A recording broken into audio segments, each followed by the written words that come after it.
Hey everybody, this is a quick video in case you have a Raypak brand pool heater and it's giving you an FFL error code and you're trying to figure out what is that error code and what can you do to get rid of it.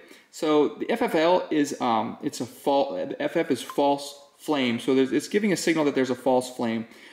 So what you want to do to fix this is first you want to check to see if the pilot light is staying lit after the CFH is satisfied. And if it stays lit, the pilot valve and the gas valve is hanging open. Replace the gas valve. Now, if the gas valve is working properly, then the problem lies with the pilot system or board. Turn the power off with the switch, unplug the ignition wire from the board and pilot, and remove the green ground wire from the burning tray. Clean it and then reconnect it around the wire.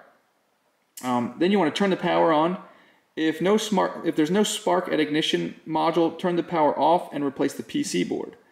And then if you saw a spark at the ignition module, turn off the power and reconnect the wires. And then finally turn it back on, and if you've done all those things, you should be able to get your unit firing up again.